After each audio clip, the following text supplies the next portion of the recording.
लेकिन श्री जी दिखावे ना है, श्री जी को भाव ही ऐसा होवे कि ठाकुर जी वही में ही हार जाएं, कि आके आगे और कहा करें। तो श्री जी को स्वभाव है। तो इसलिए भैया यदि आपके भीतर रस आया है, आपके भीतर भाव आया है, उस भाव से, उस रस से, उस ज्ञान से, उस भाव से संसार को मत रिझाओ। ये वृंदावन चतुर्व्यूह से श्री जी की सेवा करता है।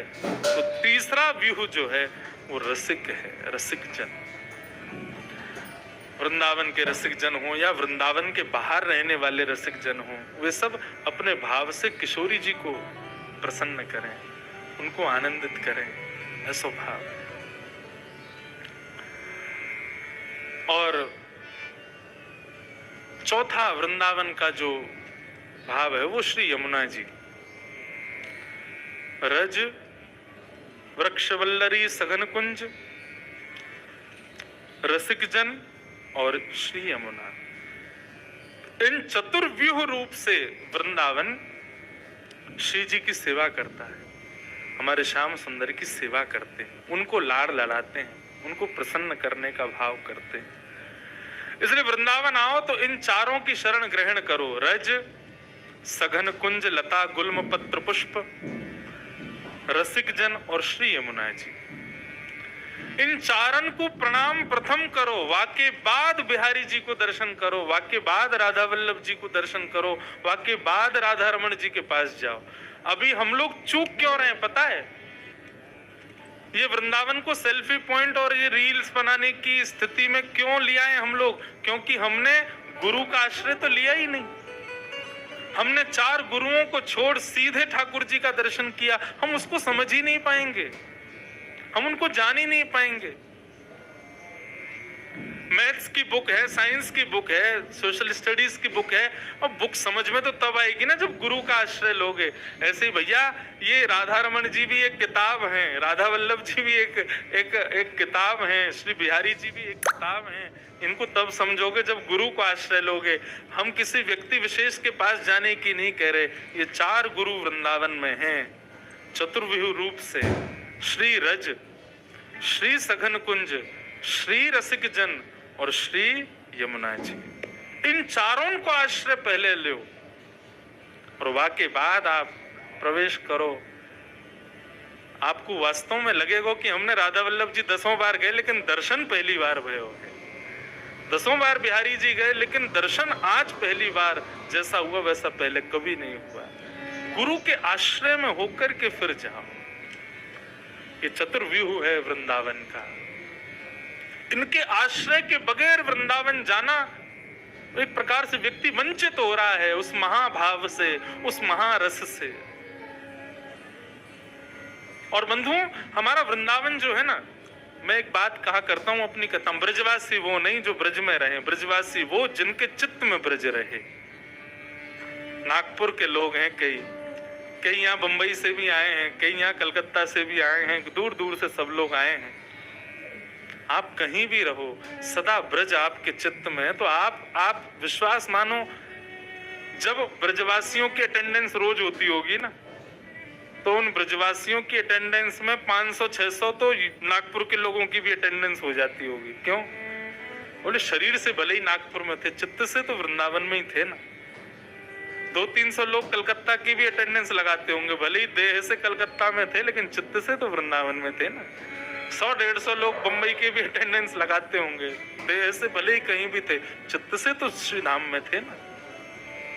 और निश्चित अभी वृंदावन की गणना चित्रकेतु कर रहे होंगे ना, प्रेजेंट लगा रहे होंगे कौन कौन आया। निश्चित ही जितने भी हॉल में बैठे हम सब की भी गणना हो ही गई होगी, क्योंकि बैठे भले कहीं भी हैं, वृंदावन को याद तो कर रहे हैं ना। आप चाहे नागपुर रहो, बंबई रहो, कलकत्ता रहो, यहाँ रह करके भी इन चतुर्व्यूह का स्मरण नित्य करो। ब्रज की रज, ब्रज के लता गुल्म पत्र पुष्प, ब्रज के रसिक जन और श्री यमुना जी। इन चारों को कोई व्यक्ति यदि नित्य प्रणाम करे, तो मुझे ऐसा लगता है कि श्री जी और हमारे ठाकुर जी फिर उसको कितना भी अभागा हो उस पर कृपा करेंगे निश्चित, क्योंकि ये योग्य बनाते हैं उनके। ऐसे भाव हैं। तो अब ये इस प्रकार से कुछ ना कुछ भाव तो हम सुनाते रहेंगे। एक लीला का मधुर दर्शन करें। पिछली बार भी हमने कुछ लीलाएं सुनी थी। मुंदरी चोरी लीला सुनी थी, नौका विहार लीला सुनी थी, और कौन सी सुनी थी बताओ? हाँ, मान लीला सुनी थी, और कौन सी सुनी? हाँ, प्रथम मिलन लीला सुनी थी। अब यही सब लीलाओं में एक बड़ी अद्भुत लीला आज मिली ठाकुर जी की और किशोरी जी की। उसका दर्शन करें, इतना सुंदर भाव है।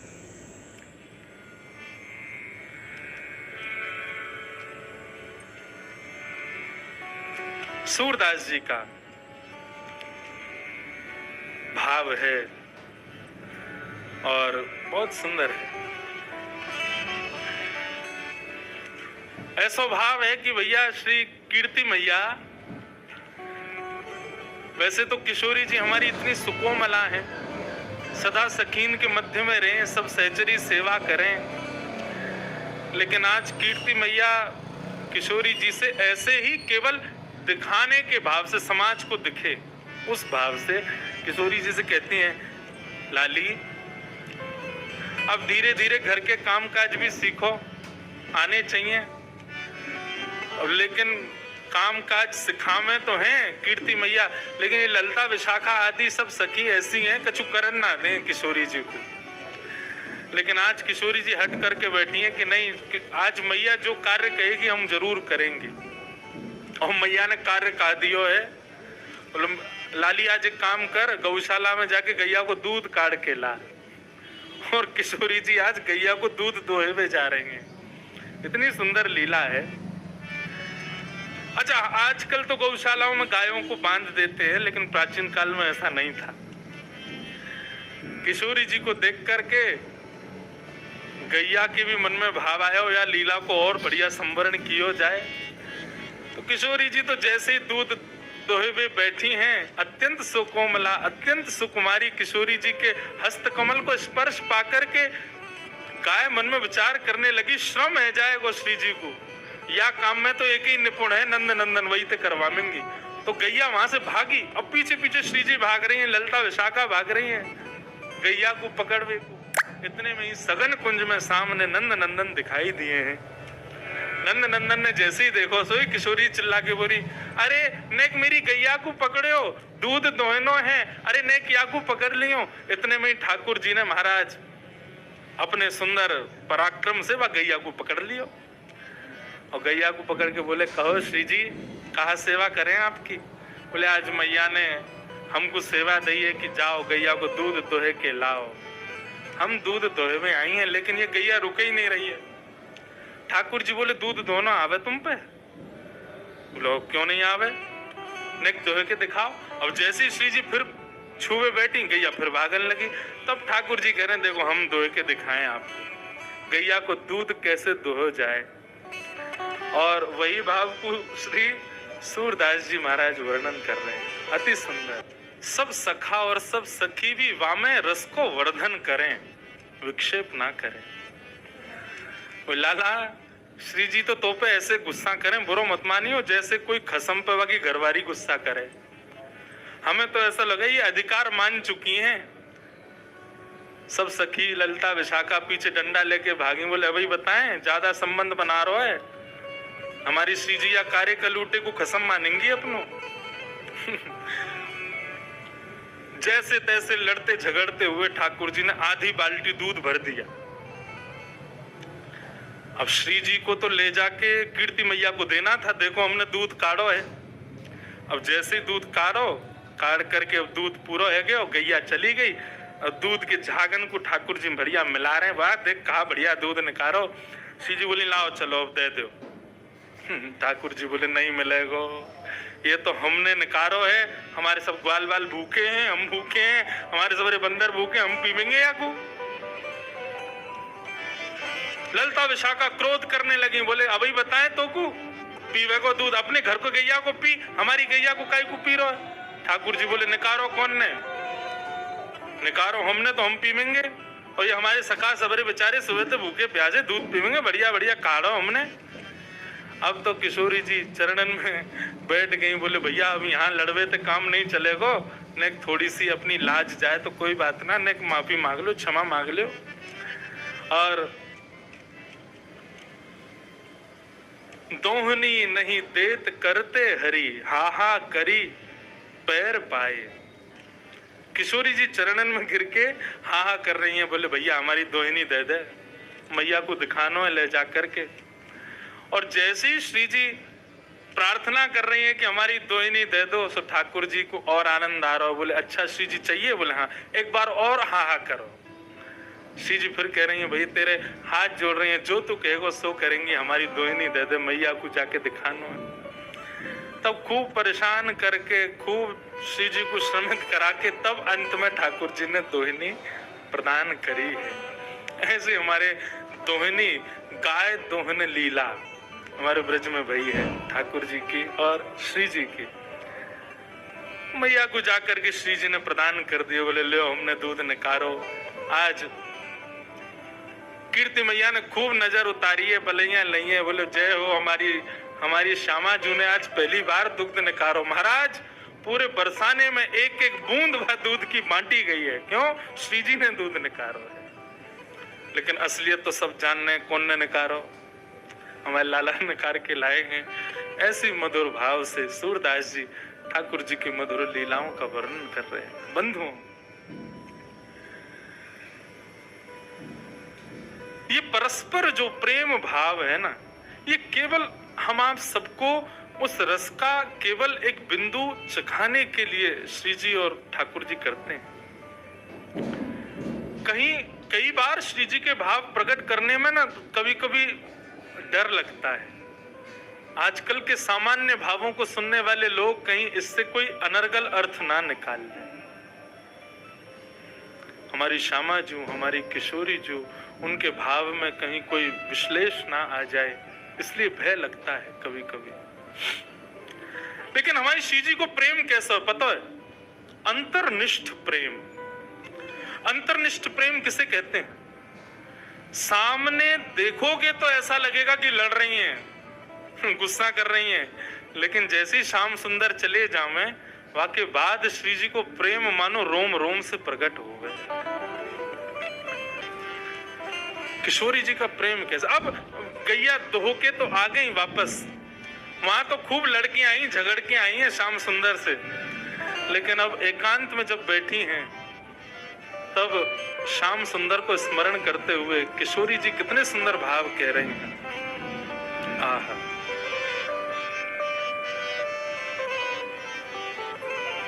बहुत सुंदर भाव।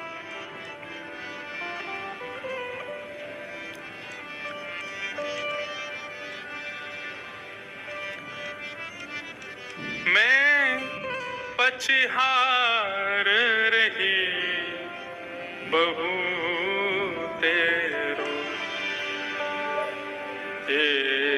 कहू नेक नानी के रो, मैं पछहार रही बहू तेरो। कि ठाकुर जी कैसे हैं, मुकु ने बताओ, नेक मुकु सुनाओ उनके बारे में। सब सखी बोली अभी अभी तो मिलके आए हैं, अभी अभी तो उनसे खूब लड़ झगड़ के आए हैं, और रोज ही कोई ना कोई लीला होवे श्री जी। पर हम हर बार देखें कि आप जब भी एकांत में आके बैठो फिर सबन से कहो कि नेक थोड़ो कृष्ण के बारे में बताओ, उनके रूप के बारे में बताओ। आप जाओ तो हो उनसे मिलवे, सामने खड़े हो, मैं नेत्रन से निहार ले करो। फिर ये आप एकांत में आकर के क्यों कहो कि श्याम सुंदर कैसे हैं, नेक उनके रूप को वर्णन करो। ठाकुर जी हूं मैं तो हैं सन्मुख, वही समय देख ले करो उनको। तब सब सखियन सो हमारी श्रीजू कहा कह रही हैं, इतनी सुंदर भाव हैं श्री नंददास जी के। बोली अरे सखी कहा बताऊं, तुम लोग बड़ी सौभाग्यशाली हो जो नैन भर के श्याम सुंदर को देख लेती हो। लेकिन मेरी स्थिति ऐसी होती है कि एक क्षण से अधिक यदि मैं नेत्रों से श्याम सुंदर को देखती हूं तो उतने में मेरी स्थिति क्या होती है? छिन ही में भर आवत पानी, श्याम रूप कहाँ छिन में जान। ऐसा रूप है श्याम सुंदर को कि मैं एक क्षण से भी ज्यादा निहारवे को प्रयास करूं तो एक क्षण से अधिक देखने पर मेरे नेत्रों में जल आ जाता है। मुझे नेत्र बंद करने पड़ते हैं। दो कारण हैं। पहले तो जल आ जाता है, कहीं और रुदन ना हो जाए, कहीं और जल आया तो श्याम सुंदर श्रमित हो जाएंगे। वो जो लीला हमारी मान की थोड़ी झगड़े की चलती है, उस बीच में यदि अश्रुपात हो जाए तो ऐसा लगेगा रस में नमक घोल दिया हो। इसलिए मैं जानबूझ करके श्याम सुंदर से अपने नेत्रों को बचाती हूँ, उनको नहीं देखती। क्यों? एक क्षण से अधिक देखूं तो नेत्र सजल हो जाते हैं। बंधुओं, श्री जी के प्रति श्याम सुंदर के भाव सुनोगे ना, सुख मिलेगा। लेकिन श्याम सुंदर के प्रति श्री जी के भाव सुनोगे ना, नेत्र सजल हो जाएंगे। छिन ही में भर आवत पानी, श्याम रूप कहाँ जिनमें जान। एक क्षण में ही मेरे नेत्र सजल हो जाते हैं, मैं उनके रूप को निहार नहीं पाती हूं। और दूसरा भाव क्या कहती हैं? दूसरा भाव में ठाकुर जी को इसलिए नहीं देख पाती, नयन दो छवि अमित अगाधा। अरे सखियों, श्याम सुंदर को रूप तो अपार है और वह अपार रूप को देखवे के काजे नेत्र केवल दो ही है हमारे पास में। भाव समझिएगा, नयन दो छवि अमित अगाधा, और उसमें भी तापर पलक करत हैं वाधा। एक तो इतने सुंदर श्याम सुंदर, और उनको देखवे के काजे या जड़ विधाता ने दो ही आंख दी है, और इन दो आंखन से भी उनको निहारवे को प्रयास करें तो जल तो आ ही जावे, वासे पहले ये पलक भी बाधक बन जाती हैं। बीच बीच में देखते देखते आंखें भर आती हैं, और उसके अलावा भरे भी ना तो आंखें श्रमित हो जाती हैं तो पलक गिर जाती हैं। श्याम सुंदर सामने हो और उस समय पलक गिरती हैं तो गोपियां गोपी गीत में कहती हैं, त्रुटिर युगायते त्वाम पश्यताम जड़ उदीक्षताम। अरे जड़ विधाता, तू जानता नहीं था कि श्याम सुंदर हमारे सामने आने वाले हैं? तूने ये पलक क्यों बनाई? आपको पता है देवताओं में और मानव में अंतर क्या है? देवता अनमिष होते हैं, उनके पलक नहीं होती। मतलब स्वरूप तो ऐसा ही होता है, लेकिन जैसे हमारी पलक गिरती रहती है ना, ऐसे देवताओं की पलक कभी गिरती नहीं है। किशोरी जी कह रही हैं, अमित छवि और वाकु देखवे काजे नेत्र दो, और इन दो नेत्रन में भी सखी तामे पलक करत हैं बाधा। कैसे निहारूं उनको, कैसे देखूं? या हमारे मैं आप लोगों से प्रार्थना करूं कि मुझको कृष्ण के भाव सुनाओ, उनके रूप को वर्णन सुनाओ, उनके अंग प्रत्यंग को वर्णन सुनाओ, क्योंकि देखवे की सामर्थ्य मेरी नहीं है। श्री जी के इतने सुंदर भाव। श्री जी कहती हैं, अब एक सखी बोली, तो श्री जी बा कार्य कलूटे को देखवे निकाय को है। अरे आप इतनी सुंदर हो, आप तो अपना प्रतिबिंब ही देख ले करो। आपको प्रतिबिंब को जो स्वरूप है ना, वह स्वरूप को ही नेक्स्ट सांवलो बना दिया जाए तो ऐसा लगेगा श्याम सुंदर ही है। आप तो खुद को ही देख ले करो, वह नंदनंदन को देख के क्या करना है आपको? तब श्री जी कहती हैं, जो ब्रज दीनो जन्म हमारो। अरे सखियों ध्यान से सुनो, यदि ब्रज में हमारा जन्म हुआ है तो ब्रज में जन्म लेने का एक ही कारण है। क्या? जो ब्रज दीनो जन्म हमारो, देखन को मन मोहन प्यारो। ब्रज में जन्म खाने पीने हंसने बैठने घूमने फिरने के लिए नहीं हुआ है। इस ब्रज में जन्म केवल श्याम सुंदर मनमोहन को देखने के लिए ही हुआ है। उनको नहीं देखेंगे तो कैसे काम चलेगा। हमारे यहाँ तो ब्रज की गोपियां श्रीमद् भागवत के वेणु गीत में कहती हैं, कभी अवसर मिलेगा ना लाल जी के ससुराल में वेणु गीत भी सुनाए। श्री जी तो आ ही जावे। वेणु गीत भी बहुत सुंदर है श्रीमद् भागवत का। गोपी गीत सबने सुना है, लेकिन भागवत के कई ऐसे अप्रकट गीत हैं, उनका भी अद्भुत भाव है। जैसे वेणु गीत, युगल गीत, श्रीमद् भागवत के ऐसे। अब वेणु गीत में क्या होता है, ठाकुर जी वन चरा रहे हैं गैया में, वन में चरा रहे हैं गैया, और वहां बैठकर के वेणु वाद्य कर रहे हैं। उस वेणु की ध्वनि को सुन करके गोपियां नेत्रबंद करती हैं, और नेत्रबंद जैसे ही करती हैं तो हृदय में ही ठाकुर जी की वो छवि प्रकट हो जाती है जो मन में लीला हो रही है, और उसका वर्णन गोपियां करती हैं। अब श्याम सुंदर ऐसे चल रहे हैं, अब श्याम सुंदर ये लीला कर रहे हैं, वही वेणु गीत है। वेणु गीत में गोपियां कहती हैं, अक्षणवताम फलमिदम न परम विदाम। बोले भैया ये नेत्र किस लिए मिले हैं।